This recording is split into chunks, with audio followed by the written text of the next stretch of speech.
Tale of the Sole of the Foot. In ancient times, people did not build graves for the dead like they do now, but whenever someone died in a family, relatives and neighbors would come and share the meat to eat. Pia was from a poor family. When he was young, when his father died, the neighbors also came to cut up the meat and eat it, but Pia didn't know anything yet. When he grew up, Pia began to help his mother herd the buffalo. One day, Pia and his friends chased the buffalo into the valley to eat grass. Pia saw a female buffalo giving birth. The female buffalo was in pain, lying down and standing. Pia was so hurt, he went to cut down trees and grab the leaves for the buffalo, but he wouldn't eat, and he writhed for half a day before giving birth.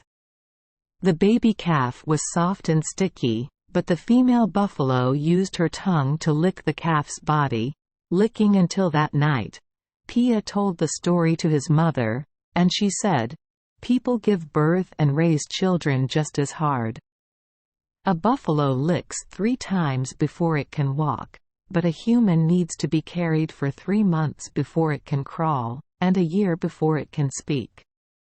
After hearing what his mother said, Pia burst into tears, and his mother asked him why he was crying.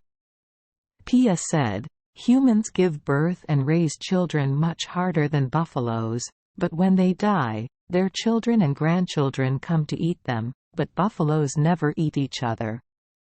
The mother patted her child's head. From creation to creation, nature was established. Earth and heaven gave humans to do so. Our ancestors ate each other like that. If you eat someone else's parents, you're considered to be in debt. When it's your parents' turn to die, people will come and eat you like that. No one thinks that anyone owes anyone anything. Because everyone has parents, everyone dies at least once. Pia stood up and said firmly, "No, Mom, it can't be like that forever. Dad, your merit is great. I won't let anyone eat you." "Where? How can I resist, my child? When Mother dies, people will come. What can I get for them? I will find a way." From then on, every time someone dies in the village, Pia also goes to get a share. But Pia brought the meat home and did not eat it, but roasted it and stored it upstairs in the kitchen. Time passed quickly. PJ's mother grew older and older, and then she fell ill and died.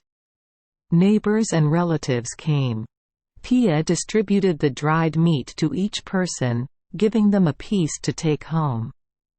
Not enough dried meat, Pia slaughtered the buffalo again, took the meat and distributed it to the villagers, but there was still one person who had not received his share. "I didn't know what to do." Pia took a knife and cut off the flesh of his foot for that person, and wore a dagger day and night to stand next to his mother's body. From then on, everyone followed PJ's example and did not let anyone eat his meat. Family members died. Every time someone dies, they slaughter pigs and buffaloes to make up the meat for the villagers. That's why there is a custom of being a ghost, which means when someone dies, family members have to slaughter pigs and cows to feed relatives and neighbors. And since then, people have had the habit that every time a father or mother dies, the children in the family must wear daggers and stand by the coffin.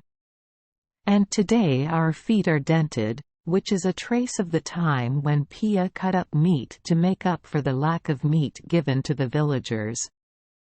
The story is about an old wild custom of our ancestors, an example of filial piety. PJ's conduct helped the community awaken to abandon the practice of cannibalism. Pia is truly a commendable guy. Thank you for joining us for today's fairy tale. We hope these stories bring joy and meaning to your day. If you love our channel, please hit the subscribe button so you won't miss any exciting tales. Wishing you a good night and sweet dreams. See you in the next story.